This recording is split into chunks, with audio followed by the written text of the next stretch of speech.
When a hurricane threatens, a lot of us waste all kinds of time taping up windows. I admit it, I've done it myself. The experts will tell you, completely useless. 130 or 150 mile an hour winds will plow right through masking tape. But it's one of the most common myths. We've put together some of the other misunderstood aspects of the big storms, sort of a hybrid of a list from the National Weather Service and our own 5 top myths about hurricanes. I'm really fighting to stay upright right now. Television reporters are guilty of the first myth. Go. You've seen them standing out in the storm. Most ferocious winds are happening now, an estimated 100 mile an hour plus. Nope, not even close. Myth number 1, you can stand up in hurricane force winds. You go past certain points, it will hurt you. Wind expert Jorge Martinez allowed Houston reporter Chris Sava to strap into a wind tunnel that can produce winds of up to 200 miles an hour. 40 miles per hour is like a windy day on the beach. But at 80 miles an hour, Sava is already having trouble standing up. Remember what I thought 90 miles per hour was like? Well, here's 90. Your face starts distorting. No way could I have reported directly in 90 unless I had cover. And at 110, forget about it.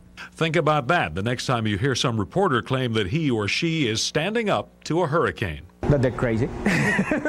Which brings us to myth number 2.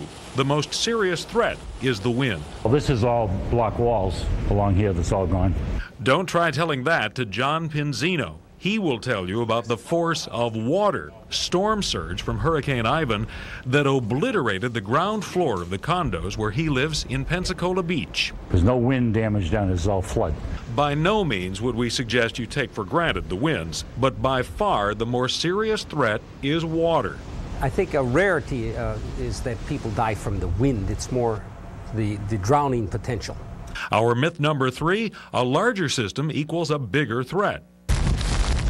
You know, the giant systems that seem to take up the entire Gulf.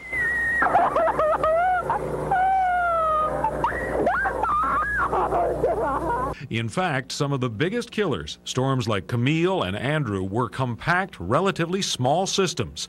Meteorologist Bob Breck says that's precisely the point. When a storm compacts, it's almost like a skater when it's doing that twirl and it brings the arms in and they go faster and faster and faster. But don't discount the larger systems. Myth number 4, it's just a tropical storm after all. Some of our worst flooding has happened from tropical storms, not from hurricanes.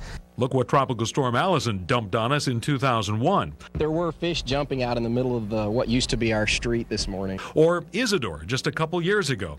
And remember Hurricane Juan in 1985? Barely a Category 1. Here in Lafitte, waterfront property is a way of life. In some cases you can see there's a 2-foot margin for error. So even a supposedly small storm can pack quite a punch. Brad Schwest was 12 when Juan caused days of misery in Lafitte.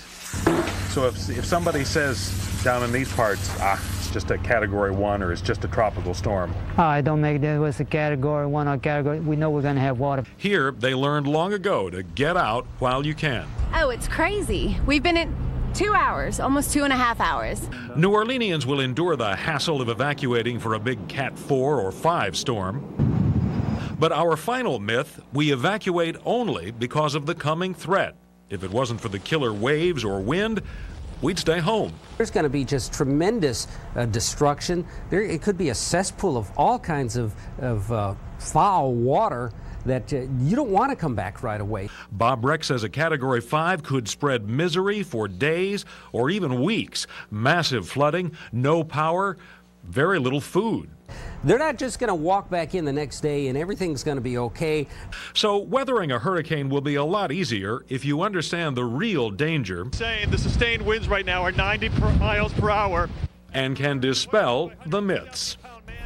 Back to our myth about the strength of the winds versus the water. The National Hurricane Center says that winds are just 3% of a hurricane's energy. Of course, one of the university meteorology sites last year had figured that a fully developed hurricane, a Category 5, Right. will have more energy than the entire human race produces. So Wow. it'll tell you a little bit about why we take these things seriously. And a lot of masking tape will be on the shelves because of this story. Well, you know, and I did it, and all it really accomplished was weeks of Something trying to X's take it on off. your, yeah. Well, it was really interesting.